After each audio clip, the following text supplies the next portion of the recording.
At Hunter, Jewish students were forced to enter the main university building under a swastika for hours. Is that correct?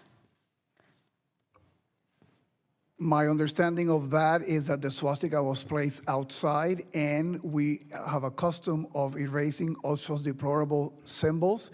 In that particular case, there was a delay because it had to be referred to the NYPD for the anti-hate investigation. Let me remind you of this particular case, because that's not according to your own staff. In fact, the Hunter College Director of Jewish Studies emailed university leadership requesting that the swastika be taken down. And instead, this was the response for everyone to see. Apologies, but it is not that simple. Is that the position of CUNY? It is entirely unacceptable that. And was this administrator disciplined who emailed? Again, in that particular case, we were working with the New No, York City Police was this Department. administrator disciplined for sending this response? Any case that we have will investigate, and the appropriate action will be taken. So what was the appropriate action taken against this administrator in this case? In this case, as I mentioned to you, we are working with the New York City Police Department. So no disciplinary action has been taken by CUNY? Is that correct? Again, we will investigate any action. So an investigation, but no actual action, like so many of these failed university presidents. But it's not just this case. You talked about how you focused on this since 2019. But let me remind you, in 2021, you hired Abdi Allah as CUNY's Chief Diversity Officer, and this role includes overseeing anti-Semitism complaints and initiatives. Were you aware at that time that this senior administrator you hired was previously employed by CARE? I have a parliamentary inquiry. The Council on American-Islamic Relations. Gentlelady will suspend. My time, can you hold the time? It was 2:25. We'll hold the time. Does the committee have a policy on publicizing people's personal emails?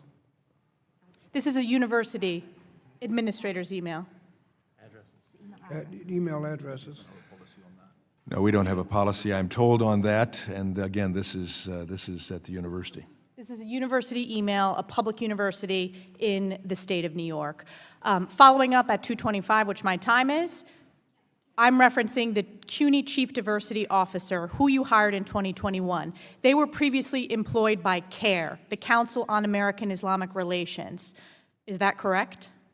So she was hired to be the Chief Diversity Officer at the central office with no responsibility over case. Repaid Elise Stefanik didn't mince words when she confronted the CUNY Chancellor over rising anti-Semitism on campus, including swastikas, intimidation, and outright hostility toward Jewish students. And what was the response? Excuses, deflection, and bureaucratic doublespeak. Instead of a firm condemnation, we saw hesitation, the kind that sends a dangerous message, that hatred is tolerated as long as it's politically inconvenient to confront it. Let's be clear, swastikas are not free speech, harassment is not contextual, and fear on campus is not student expression. These universities receive billions in taxpayer funding, yet they fail to protect students who are targeted simply for their identity. Stefanik's grilling exposed a deeper issue, an academic culture more focused on ideological compliance than... Even though she was the senior Chief Diversity Officer? As I mentioned to you, I was not directly responsible for that hire. So is it okay, from your perspective, obviously it is, to have a former employee of CARE? Let me remind you, CARE was a co-conspirator in a terrorist financing case and has ties to Hamas, a designated terrorist organization. Is she currently still employed by CUNY? She is. There you go. So no action, just words here today. Even further, and by the way, her salary is paid for by the New York taxpayers, correct?